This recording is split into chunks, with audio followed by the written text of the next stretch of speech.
Bruce Beardsley. I'm the marketing manager for CoStars. CoStars is the state's cooperative purchasing program, and we basically deal with local governments, fire departments, some nonprofits, and we'll get into that in a second.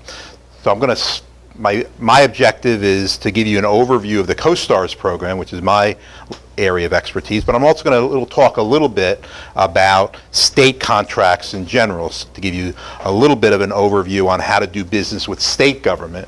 But the focus of my program is how to do business with local governments, colleges, universities, fire departments, and the like. My background is I've been where you are. I've owned a few businesses that did public sector business, so I understand from where you're all coming from. I've also been a local elected official, so I see things from the local government perspective, and I've been with the state for about 7 years. Have not yet, hopefully never will be, inculcated with the state culture of bureaucracy, and if we're lucky, I'll make fun of it a little today. If you have any questions or comments, since we're pretty small, just shout them out. One of the things you'll see is that in many of your cases, we do not currently have state contracts or CoStars contracts. We'll talk about how we can develop them, but keep that in mind that particularly with CoStars, we don't have a contract for everything, and state contract as well does not have a contract for everything. So there's basically two opportunities here for you to get a contract with state government. We call them state agency contracts, whereby the state government needs to buy something. So we're going to go out and bid, and we're going to award that bid to the best value bidder or best value bidders. It's done by the General Services Department. That's where I work for, the Department of General Services. We write the bid, we conduct the bid for the state agency. So maybe the Department of Education or the Corrections Department needs something. They'll come to us to tell us what they need. We'll write the specs with them, and then we'll go out and do the bid. Does it always have to be the lowest bid? No, I didn't say the lowest. I caught myself there before. I said the best value bid. And that's even more important, as you'll see, in the CoStars element rather than the state, but also it's true in the state.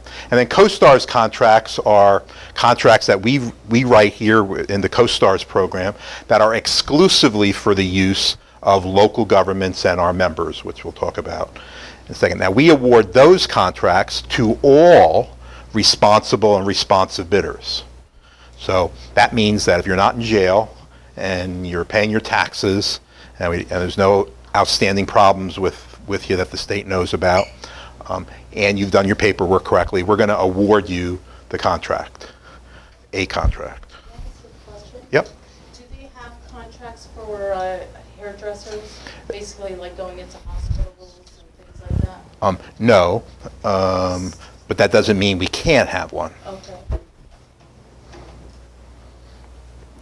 So we're going to talk about state contracts initially. If a state agency wants to buy something and it costs less than $10,000, they can pretty much go out and buy it.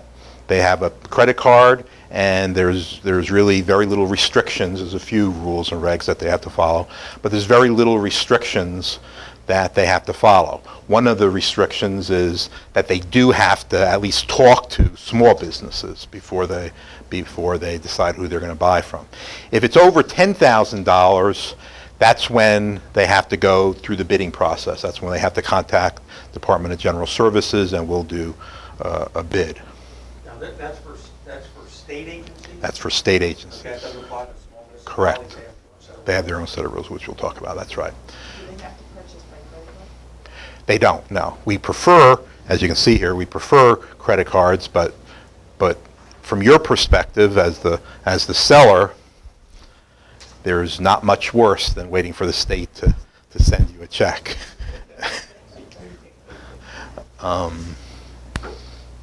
It can be done, the purchase can be done online, by telephone, that they can get the quotes any way, by email. It's very informal. They have a lot of freedom. This used to be $0 to $5,000, and it's just within the last couple of months that we've raised that limit to $10,000. So we've given the agencies a lot more freedom. But again, over $10,000, we have to go out to bid. It's a very formal process. We advertise the solicitation on something called e-alerts and the e-marketplace, which you'll see in a second. E-marketplace is the site where state agencies look for all the state contracts as well as you. It's open to the public, so you can take a look at all the state contracts, existing state contracts, as well as proposed state contracts. E-alerts, as we'll see in a second, is the opportunity for you to sign up. There's no charge, and you basically tell us what types of business you're interested in, and then if and when there is a state contract, a need by state government, and we're going to go out to bid, then we're going to send you an email to let you know that in advance and see if you want to solicit. State contracts are usually written, or definitely always written, for a specific finite period. Usually it's 1 year, but occasionally it can be longer. Very occasionally it can be shorter. Often the contract might be 3 years with 3 renewals, for example. Suppliers are usually expected to service the entire state. However, more and more we're awarding contracts regionally. Governor Corbett has made a big push for small businesses, and whereas Governor Rendell believed in something called strategic sourcing, which means that he reduced the number of suppliers the state used on the theory that those suppliers would have more volume, we'd get better prices and better service. And that worked tremendously well for the Commonwealth. We saved hundreds of thousands of dollars that way. Governor Corbett believes in spreading the wealth. So he basically says, let's give business to as many suppliers as possible, with cost savings being a little bit less important to him than it was to Governor Rendell. On the state contract, do you have to specify on there what region you want? Yes. How does that work? Well, in most those state contracts that are awarded regionally, the paperwork will have you indicate what region you're going to be doing it on. When you are awarded a state contract, you can, in most cases, voluntarily opt to participate in CoStars, which basically means there's a form in your bid package which says, hey, do you also want to sell to CoStars members? Why wouldn't you? That's 7,800 additional customers that you have that you can sell to. But it's voluntary. There is a fee, which we'll talk about, to do that. The governor, about a year ago, a little less than a year ago, adopted the Small Business Initiative. A small business is defined as a company that has less than 100 employees and generally has less than $20 million in annual revenue. What we've done at the state level is taken certain contracts, and that number will be growing as we go forward, and we're saying we are only going to give those contracts to small businesses. We're not even going to open it up for other than small businesses. So in effect, we're reserving certain contracts for small businesses. Yep. That's different than the SBA's version. Definition, yeah. Definition of Slightly different, yeah. What is your definition of small business? Again, 100 employees or less and under $20 million in revenue. You also can't be, you can't dominate the industry. You can't dominate your service in the region. Yeah, I thought with the SBA it was 100 or more. No, SBA rules are dollar and employee based. As you get larger, they become dollar based. But for a lot of the NAICS codes, which is what it's based on, it's the dollar amount of sales. So a farmer, for example, is a small business, less than $750,000 in sales. But the grain company that stores the grain might be $25 million in sales. And then the company that makes the bread might be 500 employees. And they're still considered a small business. There are companies here in the area that are doing $40 and $50 million in sales that are classified as small business. Which, Under the SBA regulation. which the small business lobby isn't too thrilled about that kind of definition. Yeah. This also, in the Small Business Initiative, also changes the disadvantaged business program a little bit. Instead of being a women-owned business, for example, you're part of you're a small, diverse business within the small business. Every business that is women-owned, for example, in order to take the advantage of that, they also have to be a small business. So instead of having all these separate categories, we have basically just one category or maybe two categories. And we've also added veteran-owned businesses to this as well. So some examples of state contracts: power equipment, audiovisual services, fuel, water, clerical services, carpet, catering services, courier services, advertising services, and drafting supplies, energy consulting services, equipment maintenance, eyeglass frames, IT services, paint, medical services, uniforms. But there's 200 or 300 state contracts at any given time. If the state government needs to buy something, and it's not just a small purchase over a year's period, we're going to have a contract for it. To get in on bidding on a state contract, you must first, and this is also true of CoStar's contracts, you must first register as a vendor, and we'll see how to do that in a second. Basically, you're telling the Department of General Service computer that you exist, and we're giving you a 6-digit vendor number, basically a new ID number that takes the place of your federal ID number, so we won't have that sprawled all over the web. But that is only a prerequisite. That in itself doesn't buy you anything. Next thing you want to do is research what contracts are available, existing contracts and prospective contracts. You want to know what the existing contracts are, because even though you may not be able to bid on it right now because the contract is in the middle of the contract period, at least you'll know that there is a contract, and when it comes time to be renewed, you'll be alert to that, and you'll be ready to do that. Yep. In the telephone field, telephone contracts, they are not an exclusive contract. You can have more than one telephone vendor on a contract. And we do. We have I think we have about 6 suppliers on that particular contract, yes. So agencies can pick whatever one they want. Yeah, there are some requirements that the agencies have to follow. When we have multiple vendors, it depends on the contract. Sometimes the agency has to talk to each of those vendors, sometimes they don't. Sometimes it's regional, so even though there's 6, each of them covers a different geographic area. Was there a question over here? Okay, in order to register, you go to this website, www.pasupplierportal.state.pa.us. And you'll get this screen. And you want to register as a new supplier. New supplier registration is the link that you'll want to go to.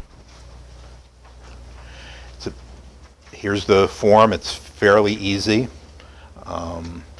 At the same time you fill out this form, you want to also sign up for e-alerts. You don't have to, obviously, but it's a good idea so that you can get notice if the state is looking to bid in your service or product. You can sign up for e-alerts without registering as well. You don't have to register initially. You can still sign up for e-alerts.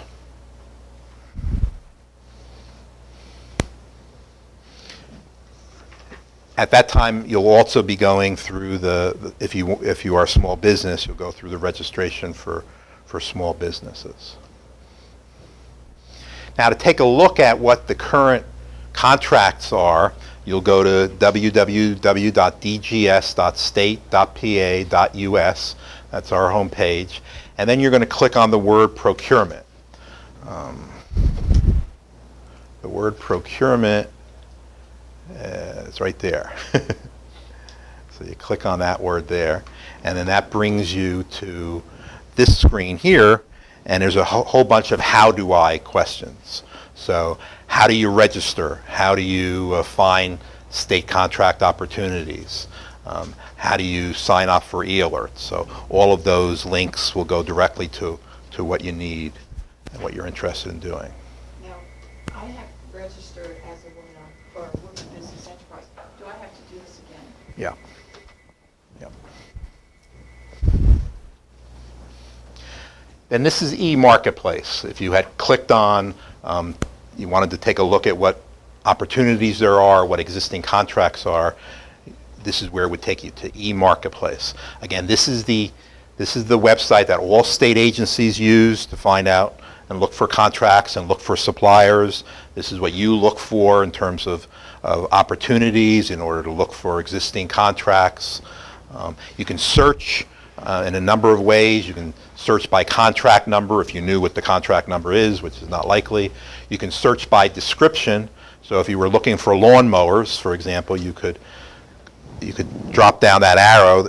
Instead of having all items be there, you would make it say description, and then you get another box here, and you could type in whatever else you were looking for. We're about to, we haven't quite, I don't think we've quite done it yet, but that used to be a big problem, because you would think that with something the size of state government, we would have very highly sophisticated search engines. That wasn't the case. Literally, the person who would write the contract, after they wrote the contract, they would jot down 6 key words, and if you picked one of those key words, it would match, but if you didn't pick it, or you didn't pick it exactly, it would say there's no match. So for example, if you're looking for pickup trucks and you put pick dash up, and we had it in as pick up with one word, it would say no match found, and you'd know that that wasn't the case. You see state pickup trucks all over the road. We're about to go to Google search, so that, for example, when you start clicking on lawnmower, LAWN, you'll start seeing all the contracts that have lawn in it. And then you do mower, lawn mow, and it'll be the same thing. So we're really looking forward to that. That will make life easier for you and for us. If you want to search by vendor, you can also do that. So if you wanted to see if any of your competitors have a state contract, you can do that. If you wanted to search by vendor number, that 6-digit number, you can do that. If you wanted to search by agency, so if you were particularly interested in corrections, for example, you could search by and see all the contracts that are written for the corrections department.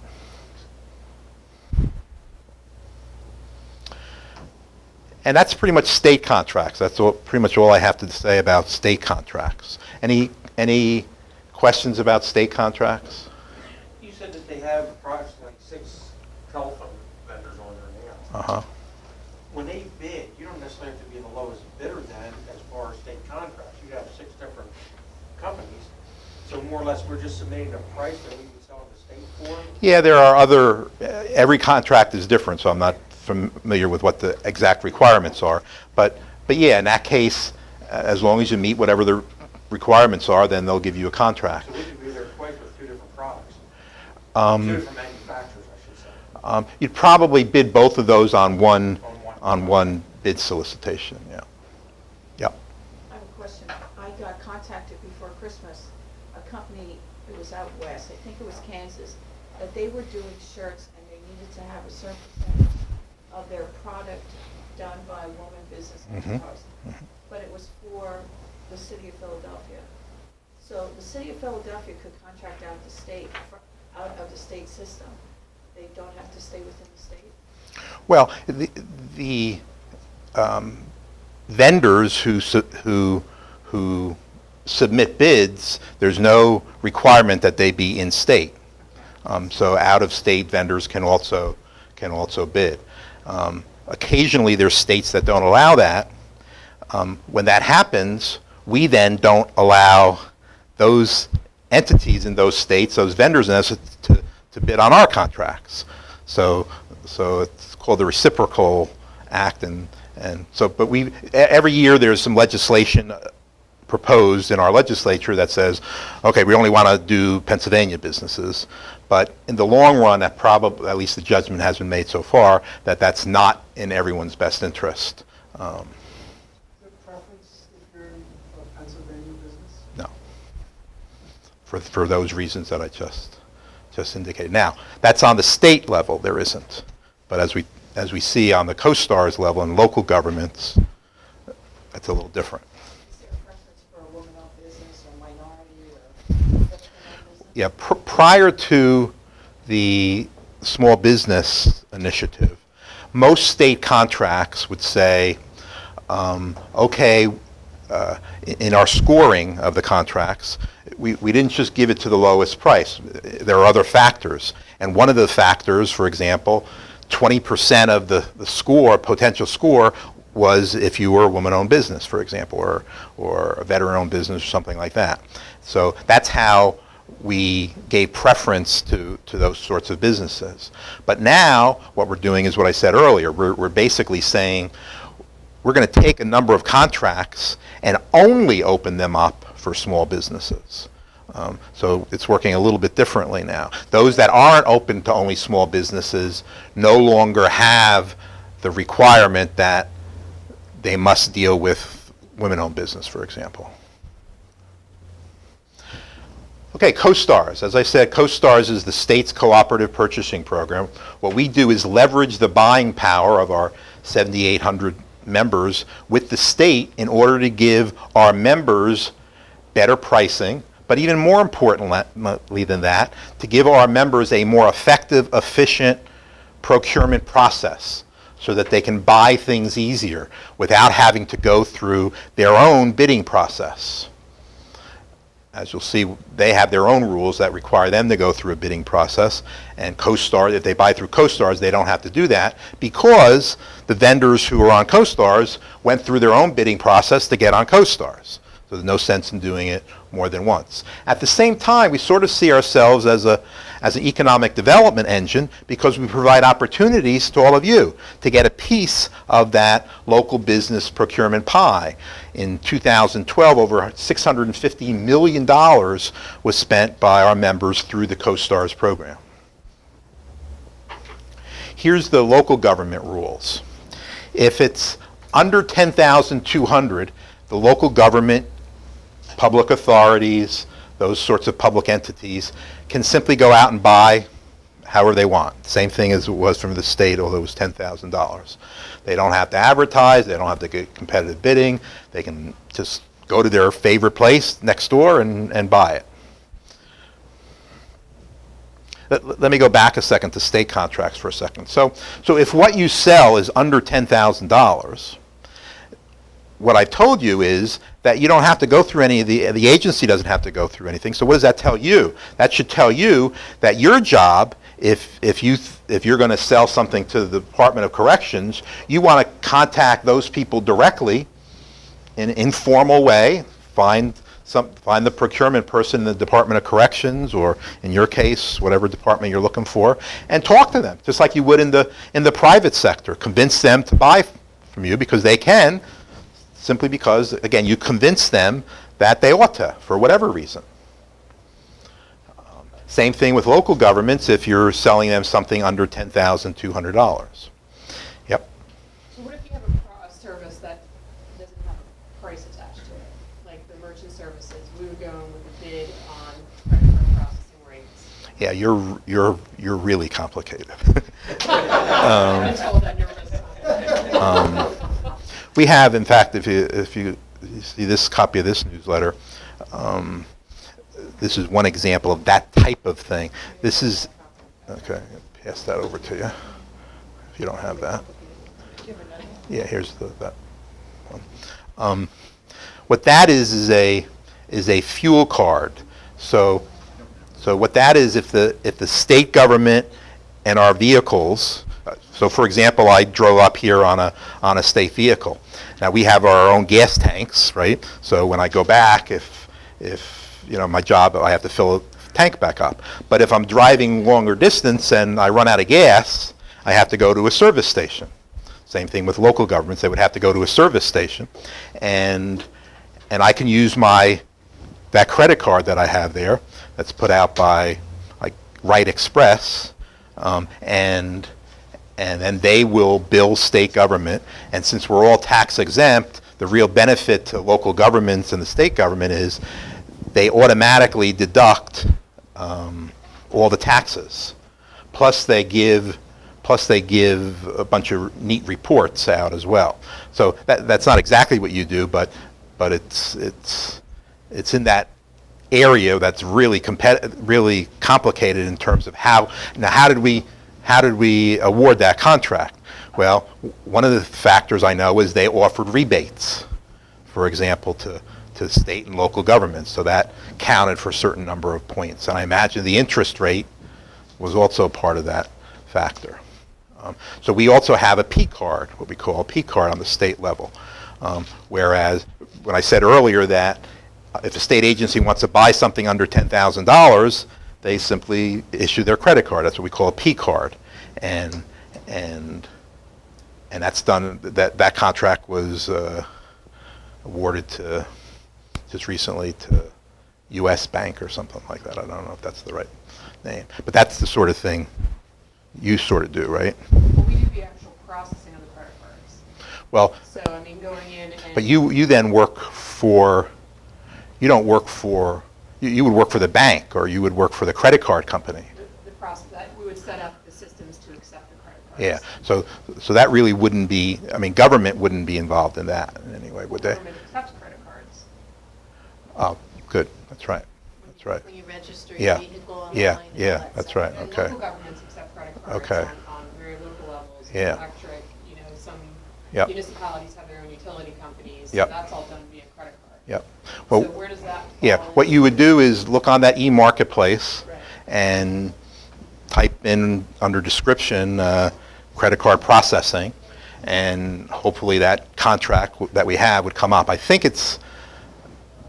but I'm not sure. It's either PCN Bank that does that, or it's that First Bank that just got the new one, First USA Bank or whatever it is. I know if it is USA Bank, it was just recently awarded, because I know in fact, that is what it is, because PCN was the old supplier that, when the contract expired, we went with this new one. So now I don't know how long that contract is for, but that e-marketplace will tell you. It'll give you the expiration date.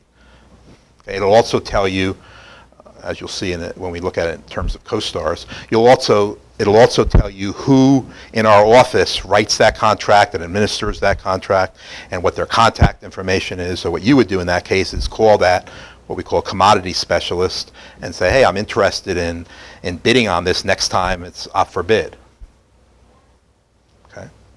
Okay, if it's between 10,200 and 18,900, local governments must get 3 quotes. Again, they can be informal quotes, telephone, email, that sort of thing, and then they must choose the lowest of those 3. Yep. You say reward the lowest, I can't understand award to the lowest responsible. Yes, that's right, lowest responsible bid. So if the lowest bidder, they check his references and they're not so good, they can disqualify. Yep. then- Yep. What kind of checking do they do? What are they looking for? Well, usually in a formal bid situation, it'll list what the requirements are, and you simply have to meet those requirements. For our contracts, for example, one of the things that we look at, what our definition of responsible is that you're paying your taxes, that you're not in jail, and that you don't have any outstanding problems with state government. Before we award a contract, we go through a process where we check to make sure that there's no outstanding problems. So we'll hold up a contract because you owe $2 on your tax bill. And we'll let you know that, and then you pay your $2, and then we'll award you the contract. Don't they have that information, because I know when Doesn't who have that information? whoever, when We sign do. up- Yeah. Yeah, Already, because of the tax forms that we have to supply. Yeah, that's what I'm saying. What we'll do when you submit a bid to us on a CoStars contract is routinely in every case, check that to make sure that everything is cool. If it's over 18.9, then the local government must go out and do a formal bid.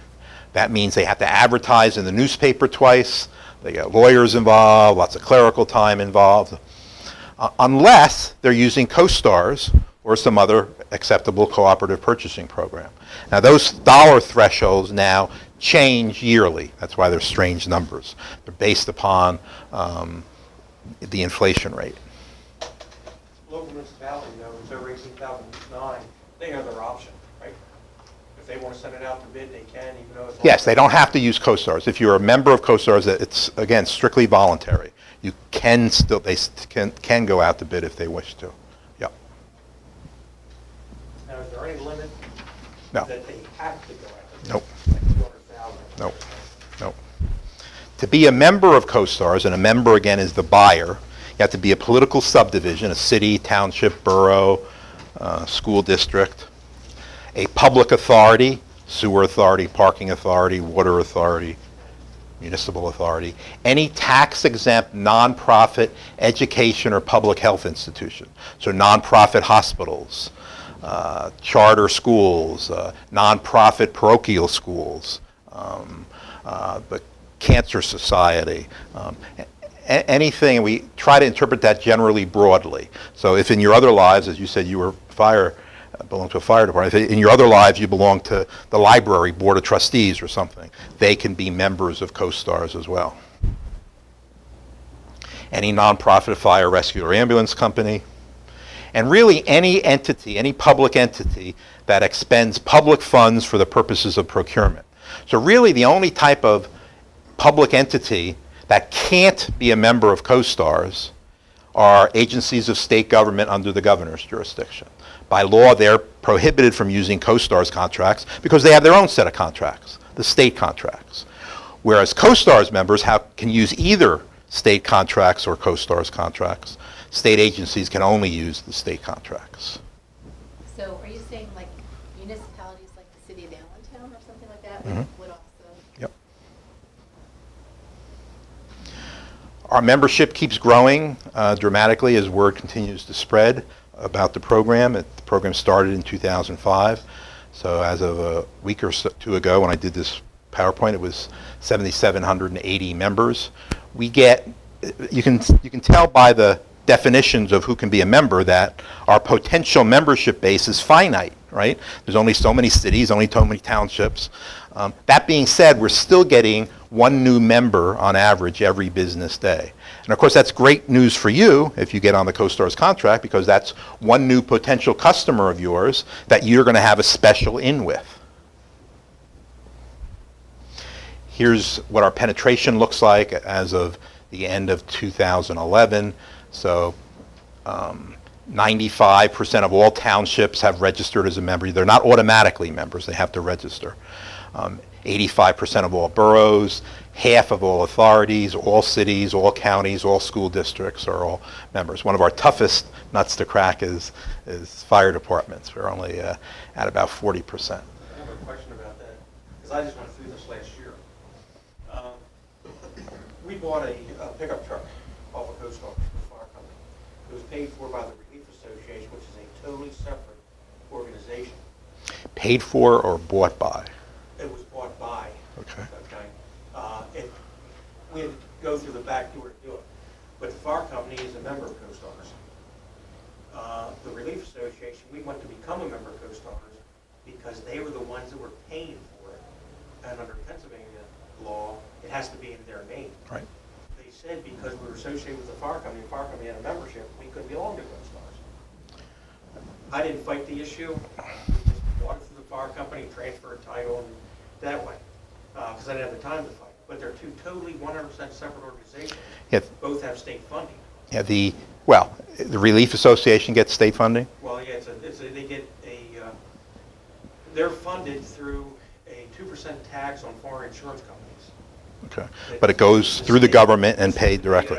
Yeah, so you should, I don't know who told you that, but that organization will be allowed to be a CoStars member under that last eligibility definition, Right, so the fire company that they can be a expend member, public the funds for the association purpose can of, be a member. yes, Because they're two totally separate Yes. corporations. yep, Completely. Yep.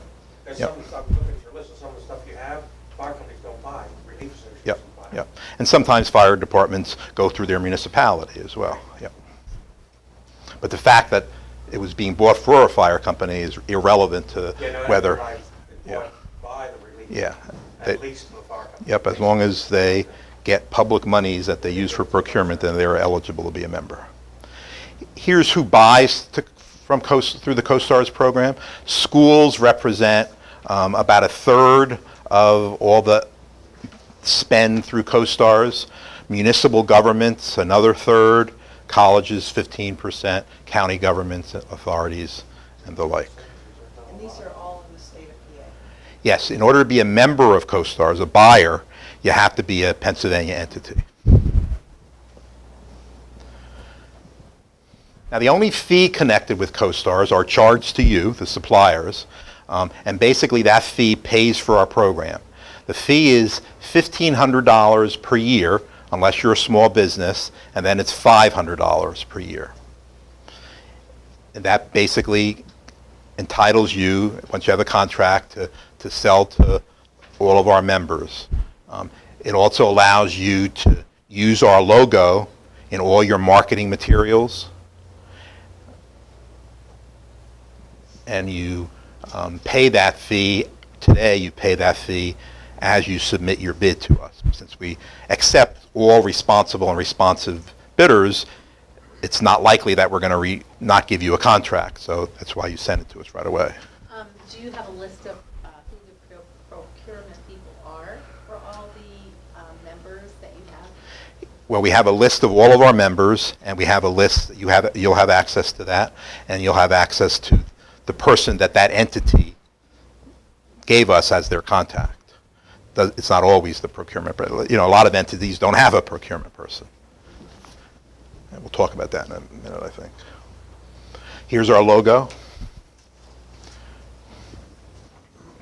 So a CoStars contract, other than a state contract, a CoStars contract is written for basically one of two reasons. We are mandated to write a contract by the legislature if on a state contract they reduce the number of suppliers they have by more than half. So we talked about telephone equipment. If next time they renew that contract, they decide to award it to only 2 suppliers, that will trigger us to have to write a telephone equipment contract. So that What if they're on state contract and they check that little box that says, I've also coded CoStars? not relevant. That's not relevant. You No. still have. However many the state awards, that's the relevant issue. Whether they participate in CoStars is not relevant. So you'll see in a second that there's a lot of CoStars contracts, of which there are also corresponding state contracts. So the CoStars has an IT hardware contract, so does the state. CoStars has janitorial supply contracts, so does the state. The reason for that is the state at some point reduced, since 2005, reduced the number of suppliers by more than half. Or, and this is what's important to you, or we can write a contract because our members basically clamor for it and say, hey, we need it. So if we don't have a contract for your particular good or service, the way you get us to write a contract is to get our members, that's who we're responsive to get our members to write letters to us and that sort of thing, and convince us that there's a need for that particular good or service. You can also use the associations of our members. So, for example, Pennsylvania Association of Township Supervisors has a large influence on us. The Boroughs Association, Mayor's Conference, those sorts of things. And we also, as not surprisingly, are very responsive to legislators. So if you get a couple of senators or House members to write to us, we tend to be very, very responsive to them. We award our contracts to all responsible and responsive bidders. And most of our contracts, not all, but most of our contracts are materials contracts, stuff. However, in addition to selling the stuff under the contract, we allow the vendor to sell what we call ancillary services that relate to the stuff. So, for example, if you were selling a vehicle under the contract, you could also sell to our member an extended warranty package or a maintenance package, special delivery requirements. But you have to sell that at the same time that you sell the stuff.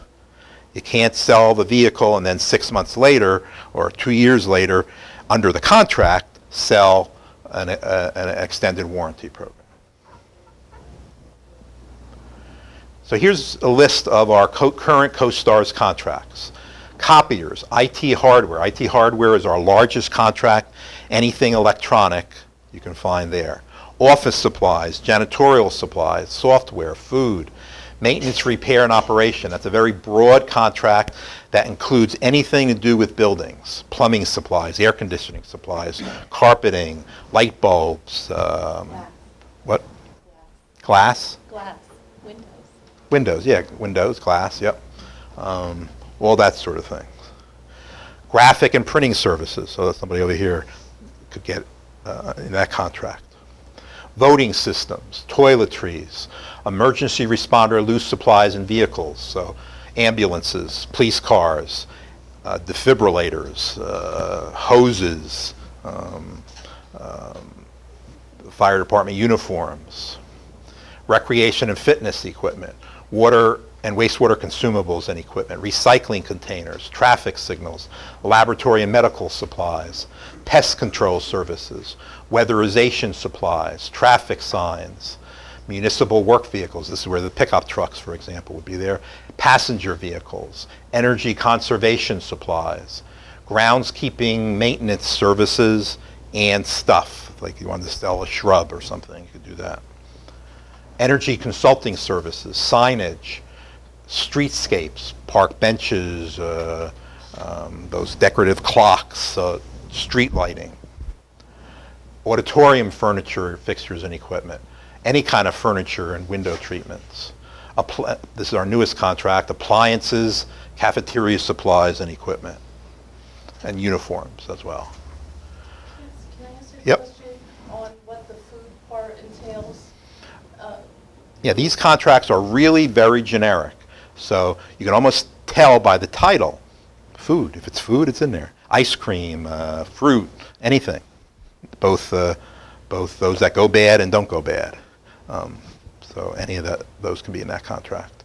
Yep. Where would emergency services? Give me an example. Yeah, give me an example. Okay, fire and water. Were you the restoration? Restoration. Yeah, we don't really have a contract per se for that. Do you sell stuff as well as do stuff? No. So we don't currently have a contract for that, I guess is the answer. Interestingly, we have dealt with one of your competitors. Give me a couple names. Service minister? No. Yes, Paul Davis.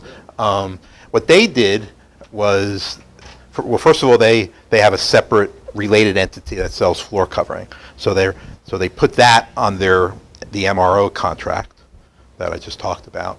But what they did was they put together an event for all their clients and prospective clients, school districts, anybody who could be a CoStars member, and invited me there to do a workshop for them, thereby providing a service to those clients so that, that it's all about building relationships, and so that when those clients needed emergency services, they would go there.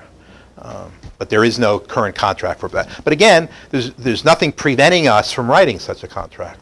So if you wanted to pursue that, you do what I said. The groundskeeping contract that I just talked about, that came about because a vendor called and said, geez, I've heard about this CoStars, I'd really like to participate in it. Yeah, well, we don't have a contract for that. Sorry, there's no opportunity for you to do it. Well, how do I get you to write a contract? And I went through the process of how to do that, and he was ambitious enough to get members to write to us, to get legislators to write to us, and we wrote a contract.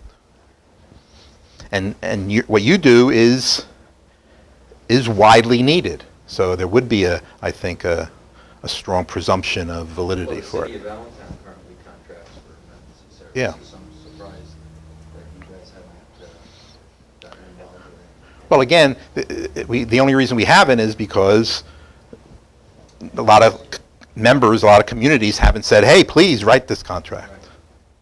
Yep. That on contract, volunteer fire companies, and there's a couple thousand of them in the state of Pennsylvania, all of them get some public funding. Mhm. Some of them are totally public funding, a lot of them get a little bit, everything else is through public donations or. Chicken barbecues. Yeah, chicken barbecues. Do they have to follow the state guidelines as far as going out for bid, things like that? No. No. is the short answer to that. Unless as the people who were buying, like in the relief organization, if it was your township that was the buyer of record, then they would have to go follow those Yeah, requirements. usually not with volunteer fire Yeah. companies, they're separate. Yep. This shows you how broad our contracts are. So the maintenance, repair, and operation contract includes electrical supplies, flooring, hardware, tools, air conditioning, plumbing, lamps, lighting, material handling, metalworking, transmissions, generators, outdoor tools, paints, pneumatics, pumps, plumbing, safety, security, test equipment. All of those are in the MRO contract. So they're all very, very broad. So a CoStar's member may either piggyback, as I've said earlier, off of a state contract, or they can use a CoStar's exclusive contract. And because in each case, you as the vendor have gotten on those contracts by going through a bidding process, they don't have to go through it again. That's also, of course, good not only for them, but also good for you. You don't want to go through that bidding process as well. CoStar's contracts are multiple vendor contracts always, so we always have a lot of suppliers on our contracts, whereas state contracts are generally awarded to only one or a few suppliers. CoStar's contracts are what we say offer competitive pricing. So when you submit your bid to us, you're going to give me a list of what you carry that fits within the scope of the contract, and some kind of pricing that you're willing to give to our members. We'll talk more in detail about that in a minute. But we don't evaluate that pricing. We note that you gave us pricing, you have to do that, but it's not like what you think of as a bid.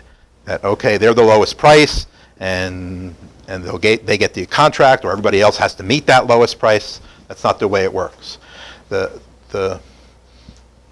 It's up to the member, the buyer, to then talk to you and arrive at the best value. In other words, you're going to be doing in the public sector what you do in the private sector now. State contracts, of course, are awarded based upon best value. The real key to the program is that CoStar's contracts, our members, when they make a buying decision, are able to make that buying decision based upon whatever criteria they think is important. Obviously, price is important, but not necessarily the only thing that's important. Geography, maybe that governing body there thinks it's of value to give the business to a local business. After all, it's local taxpayer money, even if it costs a little bit more. Perceived quality. Of course, this is great news for you, because now your product and service is no longer just a commodity. It's no longer simply price that's deciding whether they buy from you. Now you can do in the public sector what you do in the private sector. Simply convince them that they ought to buy from you for all the reasons that you convince anybody to buy from you.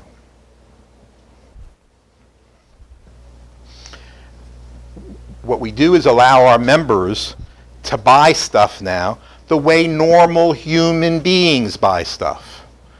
If you and I want to go buy a car, we don't go to 4 or 5 dealers, get a price, write it down on a piece of paper, put it in a sealed envelope, bring it home on the dining room table at 1:30 in the afternoon, open it in front of witnesses, and whoever has the lowest price, that's who we buy from. We don't do that because intuitively we know that price isn't everything. That maybe the quality of the service department is going to be important to us. Maybe where they're located. We don't want to buy from somebody out in Pittsburgh. That's important to us. But we make our public entities buy that way. So CoStar's says, no, you can buy the way normal people buy. The number of our suppliers has continued to grow as well. We now have over 1,000 suppliers on CoStar's contracts. Our sales growth, again, is also growing exponentially, over $650 million in 2012. So what are the benefits to you to getting on CoStar's? Well, it gives you access to a very large and attractive customer base, including local governments, school districts, and others. It gives you statewide exposure, or you can choose, as you'll see in a second, to say, I'm only going to market myself in this county or these counties. because again, we want to encourage small businesses. You can customize your product and services to the customer's needs. If our member wants to piggyback off of a state contract, they pretty much have to buy whatever the state bought. Whereas with CoStars, if they don't want to pay for a 3-year guarantee, warranty on IT hardware, you can negotiate for a 1-year warranty or a 10-year warranty, whatever you want. And here's one of the keys. The program allows the member and you to negotiate your pricing and services.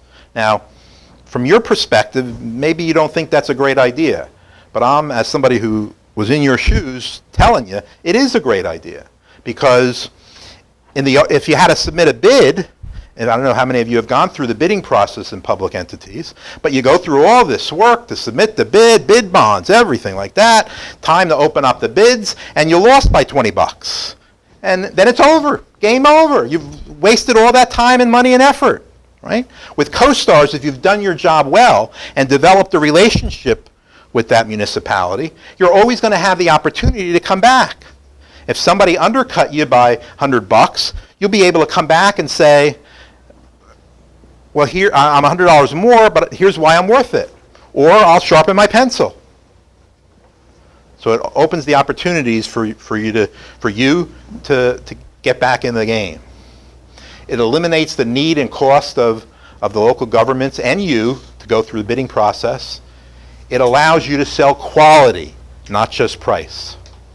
Reliable payment. Local governments are required to pay you for the receipt of their goods or services within 30 days. By law, they're required to pay. State government, not so much. So local governments, you're going to get paid. The program is easy to use. You have access to me. If you want some assistance in marketing yourself to our members, I can help you do that. Any other type of assistance, we can help you with that. And of course, the bottom line is increased sales and profit. This is a web-based program. You will have access, as we said earlier, to a list of all of our members, and not just a list, but their contact person, their email, their website, everything you need to market yourself to them. Provides you access to your own contracts, terms, and conditions, but more importantly, or equally important at least, it gives you access to all of your competitors. These are all public documents. So before you submit your bid, you can take a look and see who else is on the contract in your field and see how they price things and take that into account how you're going to do it. Now remember, the pricing that you put and that they put in their contract becomes a ceiling price. You can't charge our members any more than that, but of course you can always charge them less.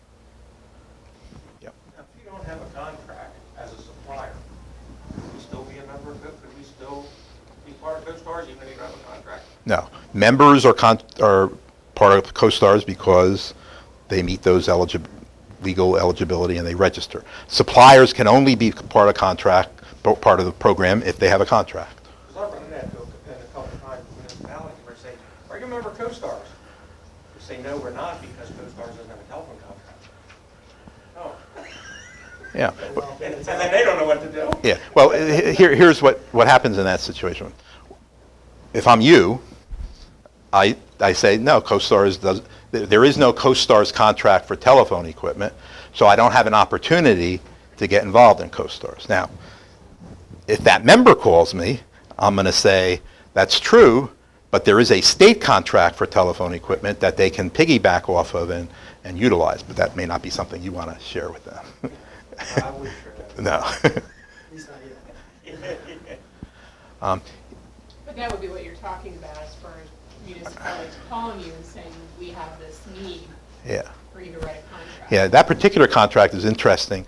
They just redid that contract, and they weren't going to, or what they were going to do is do something different with it, and it was going to then trigger what we call the Act 77, our requirement to write a telephone contract, and then they changed their mind and decided they were going to write one themselves. The state said that contract, the telephone contract, comes up, will go out in August.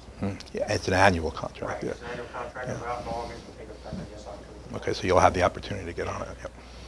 There's an instant feedback system on our website so that you can tell us how we're doing.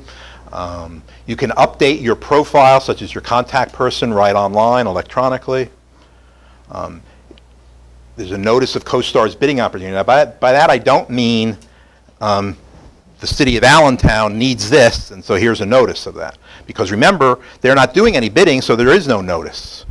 What I mean here is if you happen to expand your product line, or if there's another one of those 36 contracts that you have that you might want to bid on, that's all online. You can access our current and past newsletters right online. You can have access to frequently asked questions. Your only requirement, other than living up to your terms and conditions of your contract, is to report your sales to us on a quarterly basis. That is your sales to CoStar's members under the contract. That's where we get our $650 million number in all of our statistics. You can also download the logo and use that on your marketing materials. Here's an example of our newsletter. So to become a CoStar supplier, you do the same thing that you had to do as to bid on a state contract. Same first step. You have to register as a vendor under pasupplierportal.state.pa.us.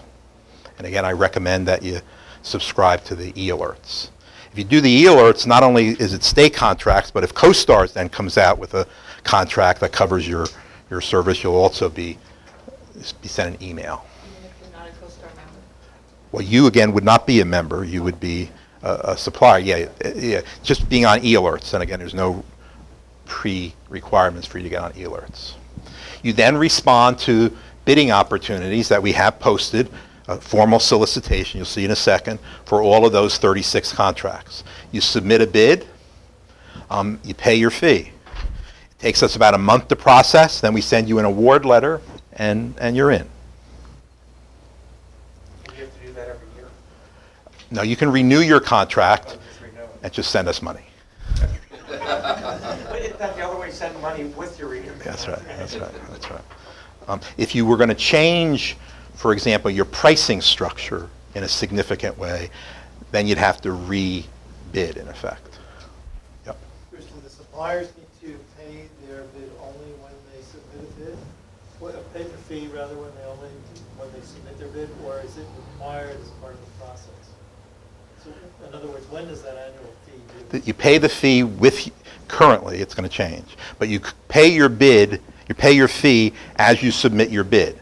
The thinking is you're going to get a contract. It's going to be awarded to everybody pretty much. If in some case we're not going to award it, we'll send you a refund. But And when does the annual clock start when you do that? the date of your award letter. So once not when you give us the money, but once we award you the contract, you have a year, and then that's your anniversary date. Now, one of the things that's about to change is that right now you can only pay by money order or certified check. Good point. But we are now going to use credit cards, but we're using whatever the state processing is. And that means that because of some technical reasons, you're not going to, in the future, pay it when you submit your bid. It'll be shortly. As soon as we award you the contract, then we'll send you a remittance, and that'll give you the opportunity to pay by credit card if you wanted to. So if you, okay, so I'm a glass shop. So say for instance there's a municipal building that has old thermal panes in them and they're all getting all sweaty and they have to be replaced. But I also could be doing the sneeze guards and the police cars, or I could be, putting the windshields in or whatever. So then you just pick how many categories that... Well, in most cases, you're going to be dealing with one contract, but you're right. In your case, for example, that your product might fit under the MRO contract, but it might also fit in the emergency responder loose supplies contract. That would be another fee if you want to get on that. So you have to pay a fee for every single one? For each of those 36 contracts, yes. Wow. Now you could still sell, if you were on one of them, you could still sell it to a police department. They can buy whatever you have under contract. They're a member, they can buy whatever you want. So the benefit to you to being on 2 of them, for example, is simply advertising. Simply, it's just that a police department, for example, will probably not look under the MRO contract, they'll look under the 12. Now, if you're proactive, as you should be, once you have a contract, we urge you to be proactive in terms of marketing yourself. That's why we give you that list. If you market yourself adequately, you'll be able to tell that police department, hey, I'm on this contract, you can buy off of this contract. But like, say, school buses would be a separate contract from the police cars? No, no, it's not who buys that's relevant. Well, I was It's the just looking at product. the categories though, and I was just wondering, because vehicles was not one category. Yeah, there's 3 types of vehicles. That's Yeah, right. That's yeah. right. That's right. But those are just vehicles. Those aren't. That wouldn't be the glass system of the vehicle. Those are actual chassis, motor-driven vehicles. Okay, so then where would you put glass for vehicles? Well, I'm not sure that that would fit anywhere, to be honest. You could sell glass probably under the MRO contract Right. as a window, or it might also fit under the weatherization contract. And then if what you listed under that contract is also applicable to a school bus or something like that, then they could buy it off of that MRO contract. The question is it the same type of product? Yeah. Okay, so here's, you go online, here's our website, www.dgs.state.pa.us/CoStars. Has a members button and a suppliers button. You're almost always going to use the suppliers button. But I would also note to you over here on the left, Resource Center. If you were to click here, you will get, if I have it here, yeah, you will get this screen, and the very first resource listed under Member Resources is a guide for searching CoStars and state contracts. That will give you a step-by-step tutorial on how to find everything in our website, how to find all those other suppliers that are on that contract, how you can take a look at them, what their prices are, how to find contracts, how to find everything. So that's done for members, but certainly applicable to you as well to find stuff. And under supplier resources, that's where you can get the newsletter. There's a supplier guide. I think we'll see a slide of that in a minute. If you want to pursue this, I have copies with me. It's the supplier brochure. I'm sorry, that's the supplier brochure. The supplier guide is simply a document that's right online that tells you in detail how the program works. The supplier's brochure tells you how to become a supplier. Okay, and I have them with me. So you can go on the site without being a supplier. That's correct. That's correct. That's correct. Here's the manuals how to report your sales, and here's where you can download the logo. So if you click on the suppliers button, you'll get this screen, and here's that supplier's guide, and here's bidding opportunities. This is the list, we'll see it in a second, of all the formal solicitations that you would respond to. The supplier's brochure, which I just talked about. Here's where you'll find the list of CoStars members. Here's the frequently asked questions, and here's also where you can download the logo. And that bidding opportunity, again, is not specific Right. things, it's the categories. Yes. 36 categories. Yes. Here's our supplier's brochure. This tells you, again, step by step how to become a supplier, which we're basically going through. And again, I have copies of that here, but it is online as well. And again, the first thing you need to do is register as a vendor at PA Supplier Portal. Make sure you have your federal ID number ready. It'll ask you that. Make sure you have an email address. This is not CoStar.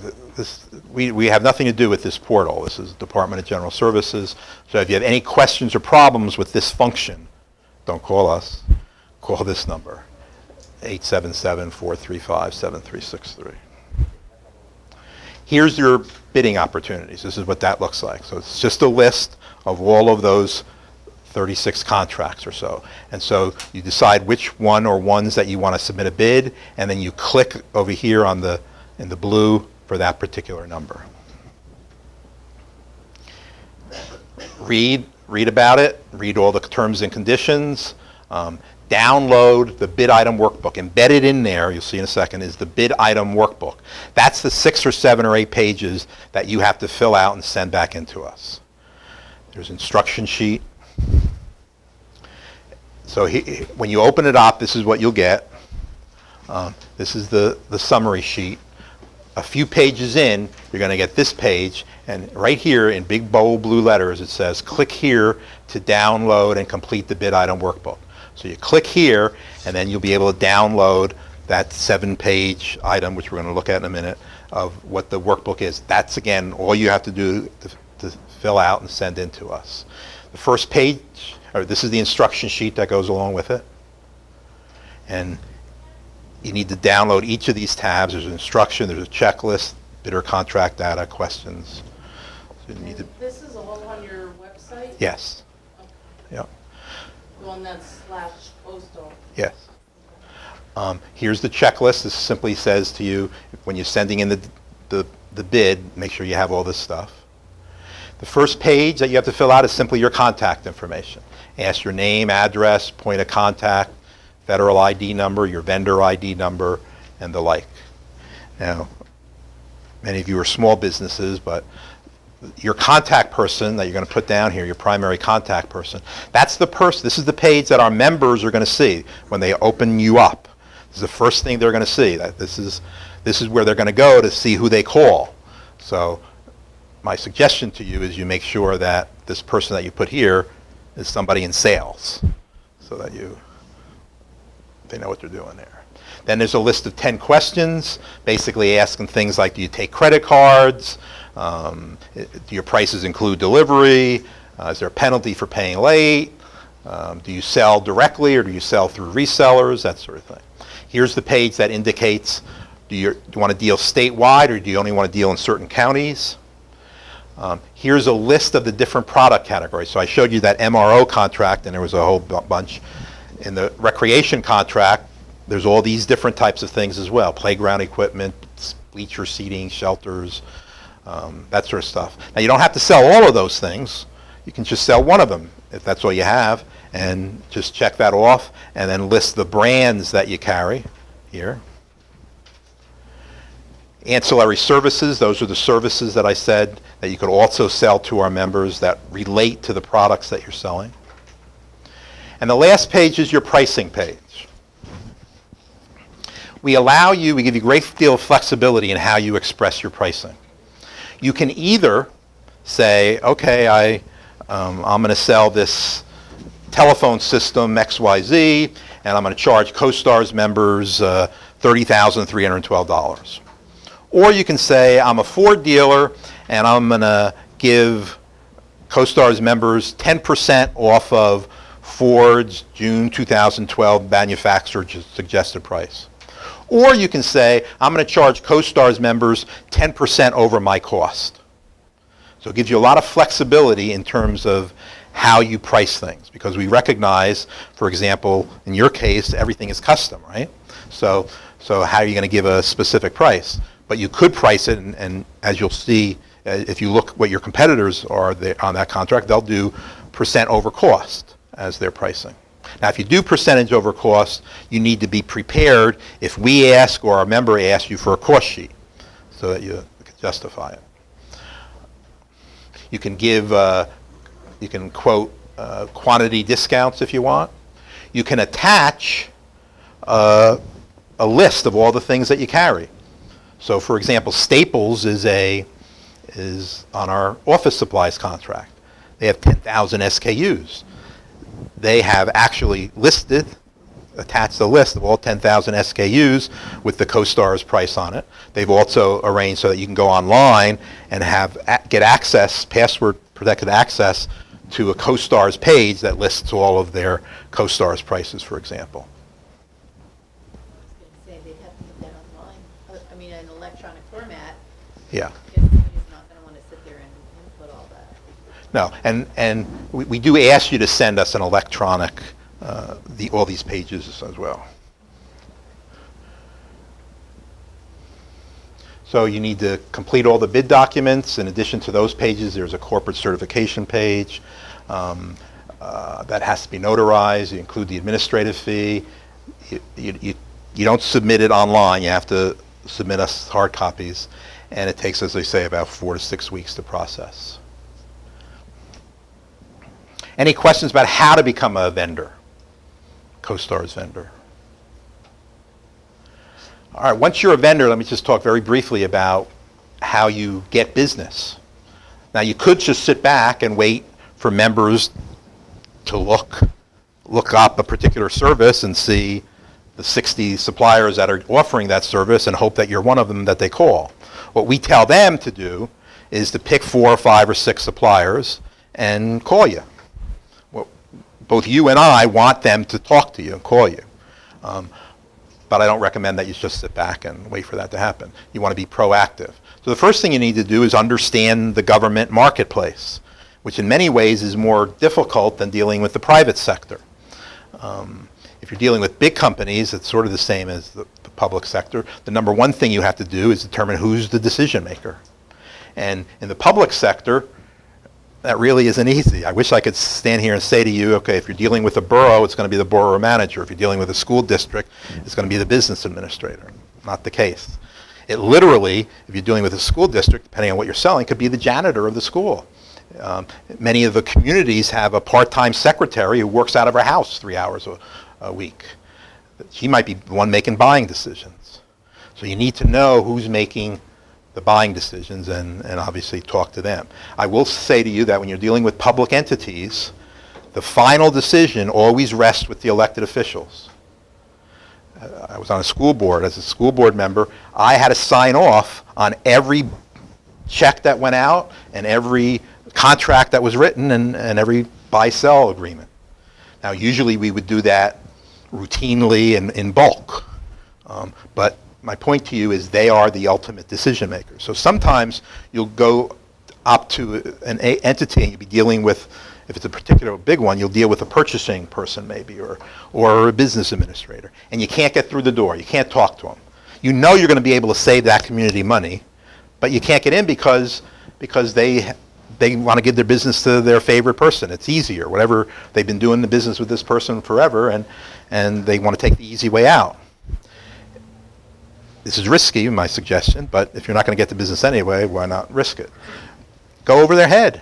Call a couple of the council people. Let them know. The elected official is usually more in tune with saving the taxpayer money than a tenured staff member is. So if you can get them to at least open the door for you, then that's something you ought to do. So know who your decision maker is. You get the contract, the first thing I would do is use that list of members and send an email blast. It's pretty simple. You can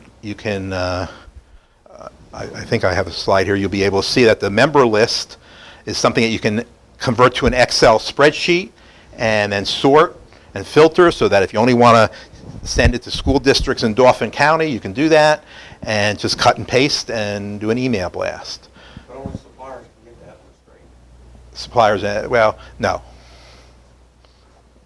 I mean, because since we can't get on CoStars at this point in time. No, you can. No, we can still get that list. It's not something I prefer to advertise, but yes. Yeah, it's all public information. Usually I don't have anyone smart enough to ask that question. Well, we let you get on CoStar. Sure. We Shut can't- out, there's no we data. just said that we can't get on right now. Obviously, make phone calls, do direct mail. If you have the resources, visit the site. Obviously, if you're doing direct mail or email blast, use our logo. Our members are familiar, many of them are familiar with our logos. Many of them tell me that, they're deluged with brochures for like recreation equipment or supplies for their buildings. And they tell me that the first thing they do is look for the logo, and if they don't see it, they'll just trash it because they only want to do business with people in CoStars. I would also say this to you. I've talked to you about the benefit for our members of CoStars is if they're buying something large, over $10,800, $900, they don't have to go out to bid. So you would think, wouldn't you, that the sales through CoStars are going to be primarily over $10,900. 86% of the sales in 2012 of that $650 million was under the bidding threshold. The bidding threshold at that point was $10,000. Was under $10,000. Why is that? Think about that for a second. Why is that? That's because our members want to use our program even though they don't have to, even though there's no direct financial benefit to them. They have confidence in you. There's a credibility you have as being a CoStar's authorized supplier. So even though they want to only buy $300 office supplies, they use CoStar's. Plus it gives them that instant accountability. Nobody can come to them and go, why did you choose that vendor? Hey, Sure. Because we get it all the time with the telephone. And these municipalities don't realize there's not a telephone one. They're like, are you on CoStar? Sure. No, because there isn't one. Sure. But they want a number. you Yep, know? yep. Many of our members belong to larger associations, like I said, the League of Cities, the School Boards Association. They all hold annual conferences, so one way you market yourself is to attend their conferences. They'll be happy to sell you booth space to get in front of them. Many of them have publications that you can advertise in, and those are pretty inexpensive, that you can put an ad in there. You know, they only have 6,000 circulation or something, but those are the 6,000 people who are making the buying decisions for you. And again, don't forget to use our logo. If you're, like in your case, if you were a CoStar supplier, you only deal with government, I would put on the CoStar's logo once you get a contract on your business card. And create an event.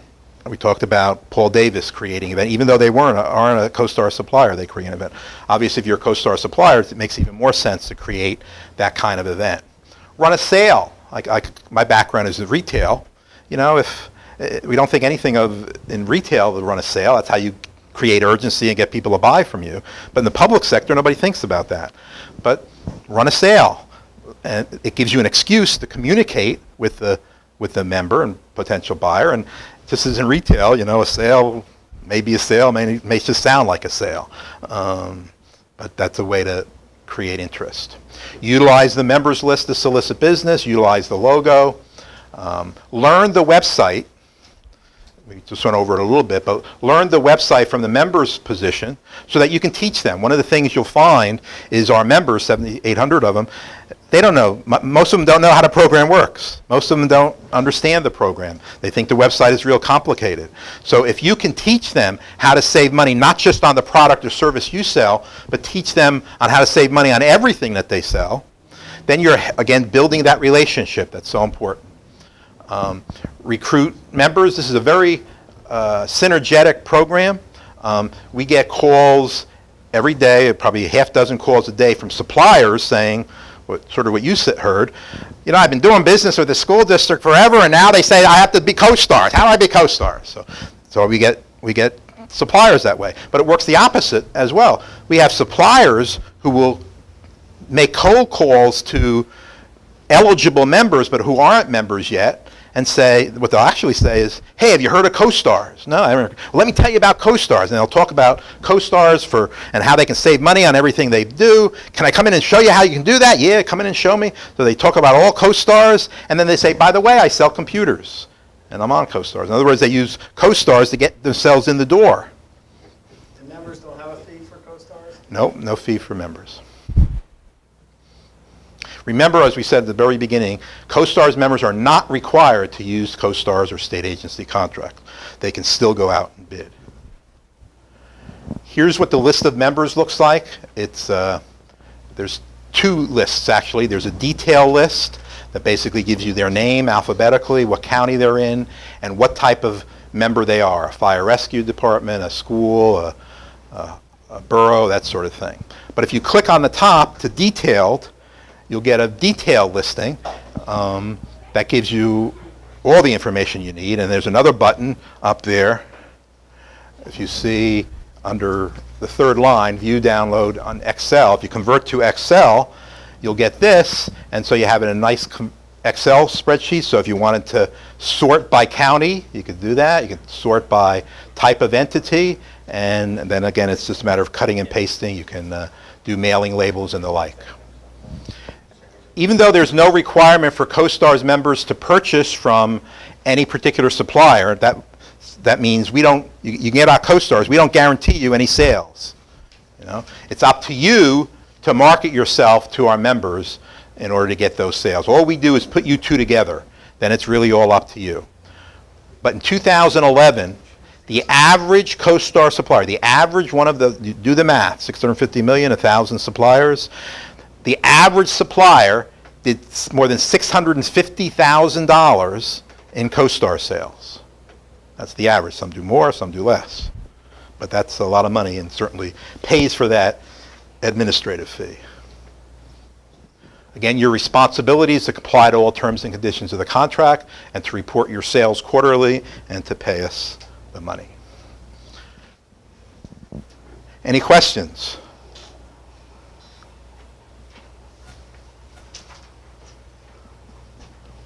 Comments?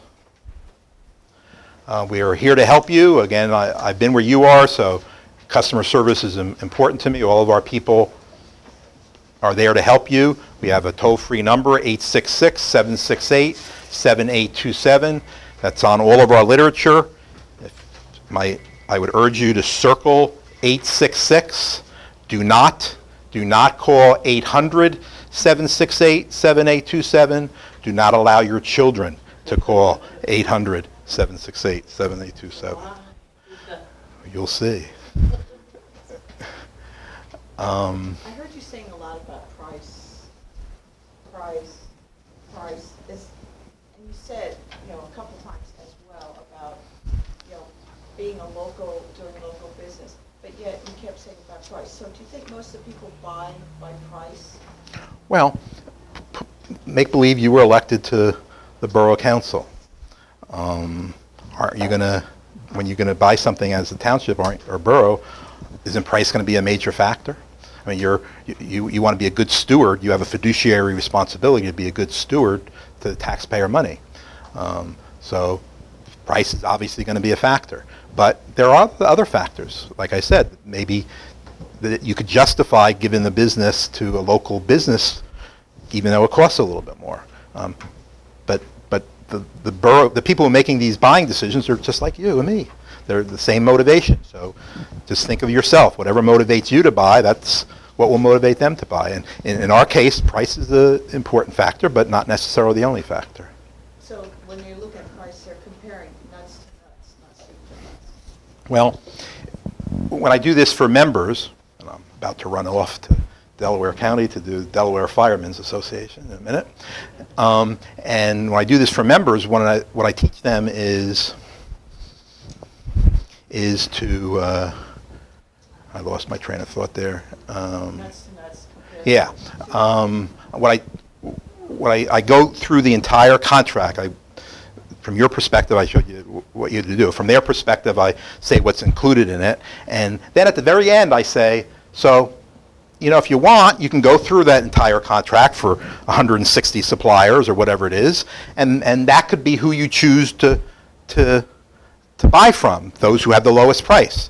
But then I tell them, I've been in the retail business, and most of our suppliers sell a percentage off something. I tell them that when I used to sell floor coverings and window coverings and wall coverings, literally, the suppliers of wall coverings, say, would literally give us 5 or 6 price lists. One that was 10% off, one was 20% off, one was 30%, but they all were the same price. The bottom line was always the same. It's just a matter of what kind of retailer you wanted to be, whether you wanted to be a discount retailer or whether you wanted to be this. So I tell them, you have to be careful in terms of discounts. What I tell them is, look, the information is here if you want to do that. But if I'm you, I'm not going to go through all those contracts. I'm going to pick 5 or 6 suppliers. Why? How am I going to pick them? Based upon maybe they're near me. Maybe I bought from them before. Maybe they're marketing themselves to me. Maybe they sell the right brand, whatever it is. And then call them and say, hey, here's what I need. And then you write down, make sure you're comparing apples with apples, and then call the next guy, and then call the next guy. If you were to have an event and invite some of these people, maybe, well, they'll probably have to meet buyers, I bet, something like that. Is that what you guys are planning? I was going to saying, what amount of people do you like to see at an event? Is there a number that you want to be optimal? Well, I do this for, sometimes I do this for suppliers who, a particular supplier who has 6 salespeople that I do it for. So I'll do it focused on that particular supplier. I've spoken to, there's a state organization called PAPA, Public Association of Purchasing or something like that, had 3,000 people, so all different sizes. Do you do any background checks? Not just like lowest price and things like that? Do you try to look at Better Business Bureau and We define responsible as I said earlier, are you paying your taxes? Are you not in jail?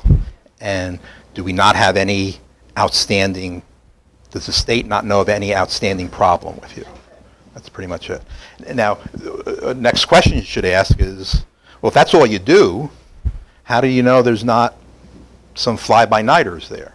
And the answer is, it's self-policing. If there's a fly-by-nighter there in your category, hopefully you're going to call us and tell us that, and then we'll investigate. But that, we don't have, there's no CoStar's police. So it really is a matter of self-policing. I would tell you in the 7 years I've been there, there's been maybe 3 or 4 times, and the worst, the one that we have 3 or 4 times is a supplier saying their CoStar's authorized and they're really not. Or we've had some who sell things that they don't have under the contract as a CoStar sale.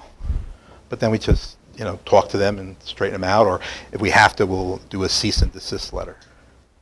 Or we can throw them off the contract. Okay.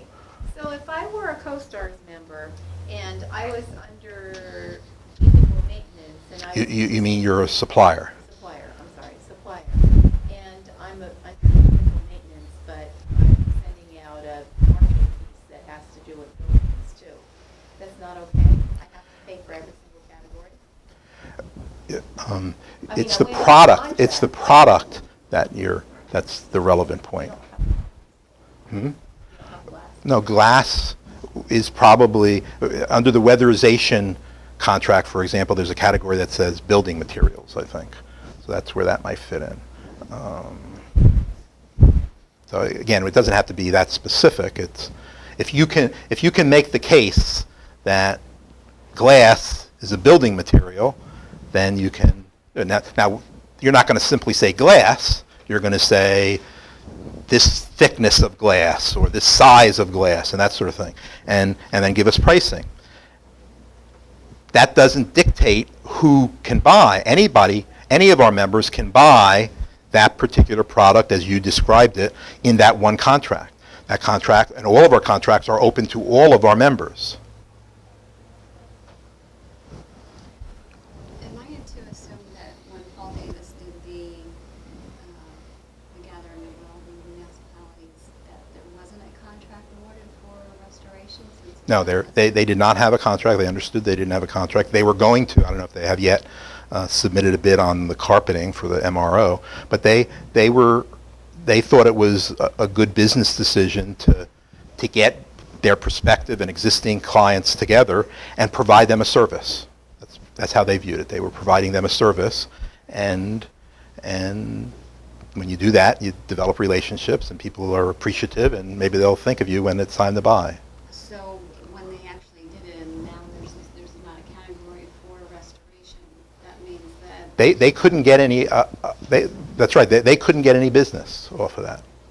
Now, they also saw it as they buy stuff from vendors who might be on CoStar's contract, and so they invited some of those vendors there as well. Maybe those vendors kicked in or something. Not that there was any fee to us; we do it for free. But so they saw it as a service mainly to their potential clients, but also to some of their suppliers. But it was frankly mostly to be nice guys. But if you have a contract on the CoStar, that doesn't prevent you from selling your other products to a member. No, you're all You just can't present your And it wouldn't be under the CoStar's umbrella, Right, and it wouldn't be a right. CoStar's contract. And if it was over the 10,900, or 18,900, you'd have to go out to bid, yeah. But it might open the door for us if we're on Sure. CoStarz for something else. Sure, Yeah, absolutely. like somebody calls us, like a municipality calls and says, hey, I need you guys to do some computer cabling. Yep, We go in there, we start to talk about telephones too. yep, As long as we make it clear that Yep. telephone, CoStarz is not a telephone contract. Yep. But we can sell it to you anyway. Yep. Just not on CoStarz. absolutely. Do you have a contract for promotional items? No, but most of those sorts of things, well, I can't say most of them, but anything that relates to printing is going to be under, you can get under the printing contract. But if you're going to sell little plastic doodads or something, they're not there. Chassis. Yeah. So is credit card equipment under office supplies? And if it were to be under office supplies, then I could sell them the service that goes along with that. Might be, I don't know. But it's there to take a look Like, I at. mean, that, the second part of that is, then I can sell them the service. It's kind of like a warranty or something that will go along with that particular contract. As long as you can make the case that that service relates to that equipment. Yep, yep, yep. Now, I know, for example, postage meters are under the office supplies, so I think you can make a case that the credit card machines would be. Very creative of you, very, very good. Any other questions there? Here's our email. Here's our website. Here's my information, and hopefully you all got my business card. You know, it's not just because I've worked for this program, but as I said, I've been around politics and government and business all my life, and hopefully I've persuaded you that this really is a win-win-win program. It reduces the administrative costs for you and for public entities of bidding and buying stuff. It gives them flexibility in choosing a supplier.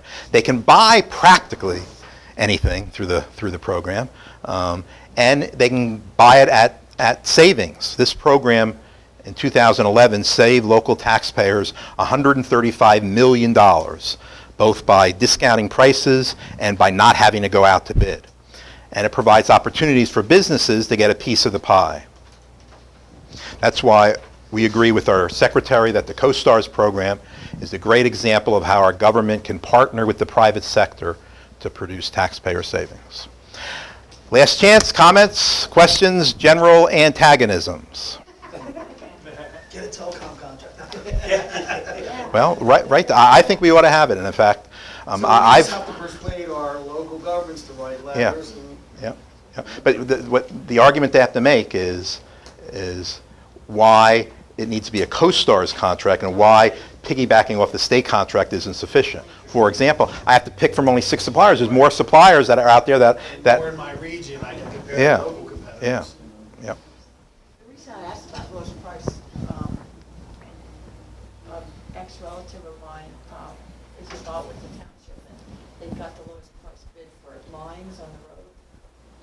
And I swear they were drunk, whoever did it. And I called the township, I said, what is up with these lines? And they said, lowest bid. And it's like, oh, Well, and that's why our members don't want to go through the bidding process, because then they have to go by the lowest price and they're stuck. That's why they want to go through CoStarz. One thing I can tell you about municipalities is a lot of municipalities will go to the state contract just so they don't have to bid. Yeah. There's been a couple of times that we've lost, well, we've given a price, and then they say, oh, it's a state contract, and there's been a $10,000 difference on a $30,000 contract.